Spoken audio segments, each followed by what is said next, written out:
Okay, hold your horses. I have a ton of updates today. So you know how I've been going on about wanting to fly a drone, right? Well, today was the day. Got my hands dirty with some real bird's eye view gadgetry. Imagine me, your digit-stoked friend at the helm of a drone, soaring over city skyscrapers.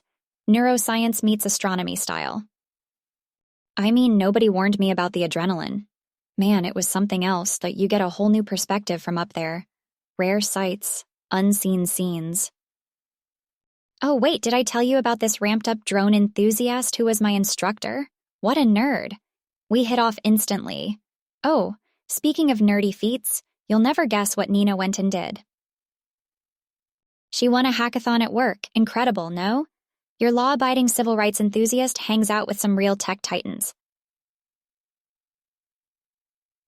Anyway, she celebrated with a whole pizza to herself.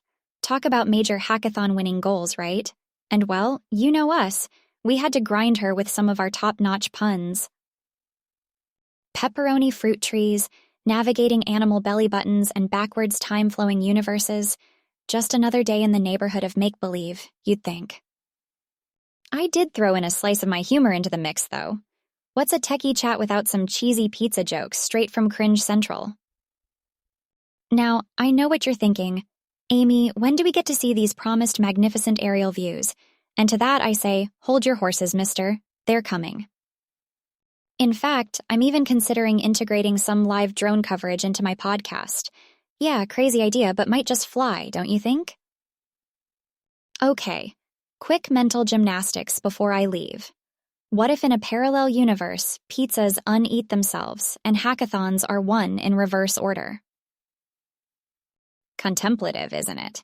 Imagine newly won hackathon victories being unwon or pizzas undevoured.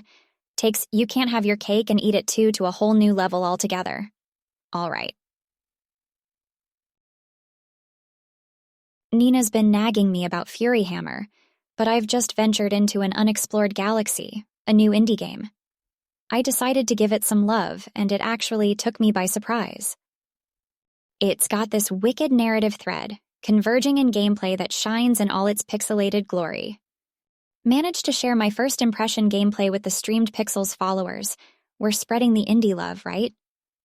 Oh, and our chat banter today was downright legendary. You missed some splendid moments there. Eric, in his typical random self, brought up the hot dog debate, if it's a sandwich or a taco. Yeah, right in the middle of a gaming chat. No big deal. I pitched in with the taco theory because, hey, the bread does fold like a pita pocket. Nina was a solid sandwich team supporter. Siege warfare over hot dogs, huh? It was then Eric suggested that Dakota could use this idea for a new game. We back and forthed, and before we knew it, we had outlined the Great Hot Dog Debate, featuring a towering pepperoni hot dog as the final boss. Can you imagine that? A game built around the most inane debate in dietary history? Yeah, it sounds absurd, but in a deliriously amusing way. We might have laughed it off, but then I started thinking, what if we actually, proposed the concept to Dakota? He's got the brains and the finesse to pull off something like this. Plus, wouldn't it be the absolute height of awesomeness to see our joked-up idea immortalized in the virtual reality of a video game? I guess I've got a chat pending with Dakota now. Thanks to Eric, our guardian of absurdity. Oh, and by the way, it's decided. No food talk during online gaming sessions. It seems our culinary discourses were getting a bit too distracting, especially after Eric casually dropped the ramen bomb and got us all drooling. Well, lessons learned, eh? So there it is. Indie games, hot dog debates, and ramen trades. I swear the proverbial chaos of my life never fails to crack me up. All right.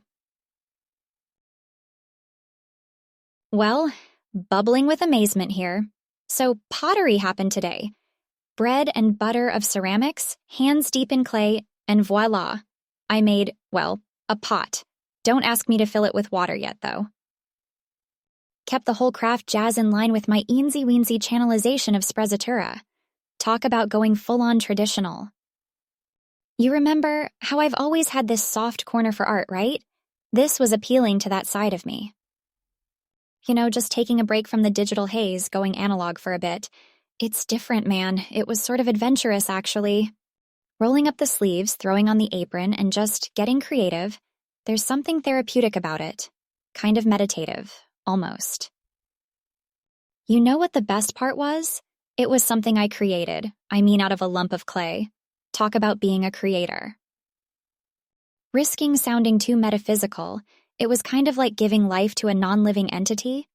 I had this satisfaction of exploring traditional art forms, going hands-on with that age-old craft of pottery. The way clay transformed in my hands was like watching magic unfurl. Oh, saving the best part for the last. I didn't break anything. Trust me, it's a monumental achievement. In between giving shape to chunks of clay, I managed to squeeze in some screen time too. Some movie fun with friends. Watched this tech thriller. Technoblast, I must say it was something. Palms were sweaty, heart rate going supersonic. Such intense fun. These coding scenes in the thriller, goosebumps all over. You wouldn't expect coding to get a spine-chilling spin. But guess what? It did. And did I mention the original score? Epic vibes there. You'd be coding just listening to it. Yeah, stuff right out of a coder's dreams. We all probably dream in code now. The whole tech squad was gushing over it. You wished you were a part of the squad, right? Bet you'd ace it now. Nina and Eric, they are looking at engineers through a different lens now, haha. Imagine if we had to double up as movie critics someday. Crazy, eh? Oh, the coding details in there. And then plot twists tying those intricate details. Mind blown. Who would have thought games aren't always fun in games? Trust me, my eyes were wide open the whole time. You'd think I'm researching code topology or something. Debating whether I should explore sculpting tomorrow. Who knows?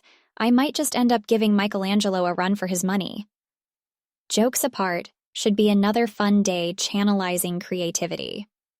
Tina offered to tag along, said something about getting her hands dirty for a change. I think I'll take her up on that.